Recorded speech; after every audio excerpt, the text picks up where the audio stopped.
We are part of history. We are part of Islam.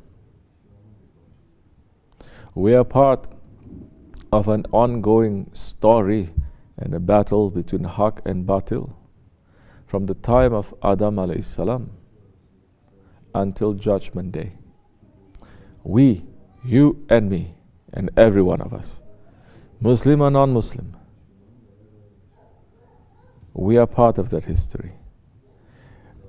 The big mistake is majority of the Muslims calling themselves believers now, they don't believe they are part of that history. They don't believe they are part of that plan. They don't believe that they are part of that story. Only believing that you're making your own life, you're living your own personal history, and you're only living that small, private, selfish story of your own private lives. Because from the beginning, from the time of the Holy Prophet ﷺ, every Muslim, the Prophet ﷺ, Sahabi Kiram continuing, they never see themselves as just an audience, just to sit back and to watch. They've always been part of that struggle, part of that history. The struggle of Haqq against Batil. From individual to communities to nations. Because there was no division in that time. You want unity? You're not even united. Why are you living in this life? How are you going to have unity amongst the Muslims? Everyone has their own agendas.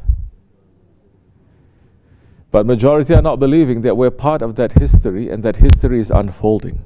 And the history that is going to happen, that is happening now, and that is going to happen in the very, very, very near future, it is the point.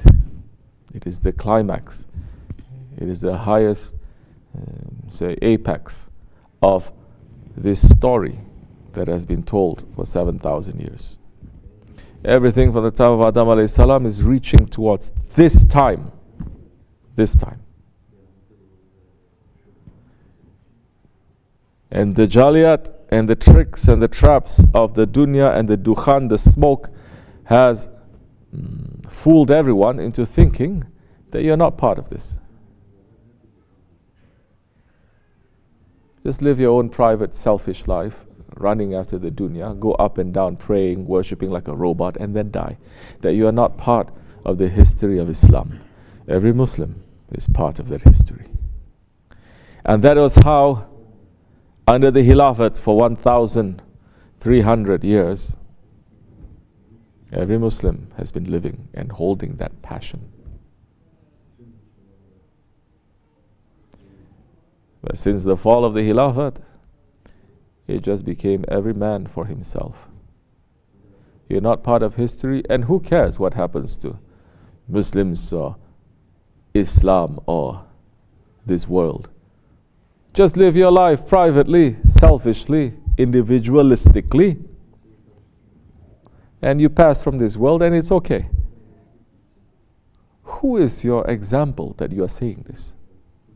The Prophet ﷺ, he is the example to say just live your life privately, individualistically, selfishly, and pass. Which Sahabi Kiram? Which Tabi'in? Which Tabi'in? Which Khalifa? Which scholar? But what are we going to do now, when majority of the scholars are not even believing that this is Ahir Zaman? Millions are following them, and they say this is not Ahir Zaman. There are no signs of Dajjals. There's no signs of Mahdi appearing because of the signs of Dajjal. According to my square-head, foolish, egoistic calculation, it's going to come in 1,000 years, or 5,000 years, or 500 years. So you have scholars who are deaf, dumb, and blind. They swallow all the books, but they are summum bukmum umyun fahun la yarjun. Deaf, dumb, and blind, and they cannot see. And if the scholars, the leaders of millions are like that, if their head is like that, imagine what the body is. Are we surprised? We're not surprised. Then there are those who are supposed to be reminding. Some, they are bought. Some, they are afraid. Some, they just don't care. Some saying that in these last days it is all a game, treating it like a game, to be busy in the time of Ahir Zaman, busy with laughing and joking.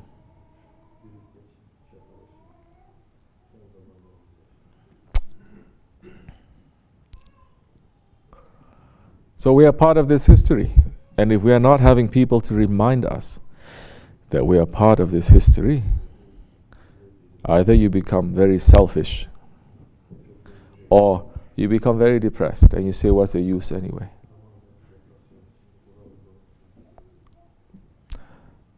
But Allah subhanahu wa ta'ala did not create anything uselessly. He especially did not create mankind to be His Khalifa uselessly. And He has sent those ones to remind this whole nation, to remind every individual. But we're living in those times where there's more reminders of this dunya and the ego than there's reminders of Allah and His Prophet. And they want to make the Muslims to forget. So everyone lives their life selfishly, individualistically, not believing that you're part of something big. How do they destroy even that little bit of passion that the Muslims have? When certain groups that say what we are saying, but they're on the way of batil, not haqq. There are groups that say we are part of history, we are part of something big, we're part of Islam, but they're getting so much support that they never had support during the time of the Khilafat, because the Khalifa was knocked them down because they are such deviants. But in the time when there's no Khalifa, they get so much support from the enemies of Islam.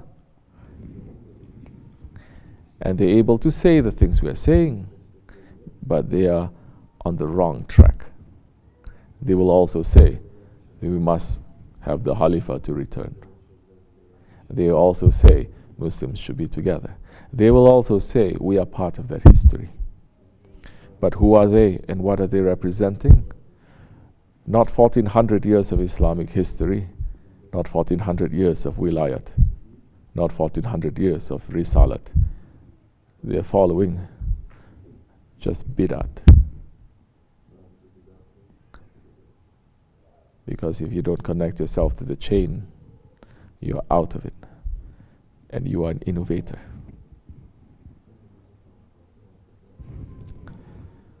Where does that leave us now as believers? This is a reminder for me and for everyone. Yes, we are here as murids going through your own personal changes, understandings, challenges. You're looking at your ego, yes, but never forget that you're also part of a very, very big picture, a very important picture, a very blessed and a very dangerous picture. That the prophets have been talking about it for 7,000 years, because every prophet warned his nation of Dajjal. Every prophet warned their nations of Dajjal. 124,000 prophets all warned their nations about Dajjal, about the Ahir Zaman. And they spoke about the Holy Prophet and about Mahdi alayhi salam. We are living in those days. Now we see clearly who is following the way of the Prophet and who isn't.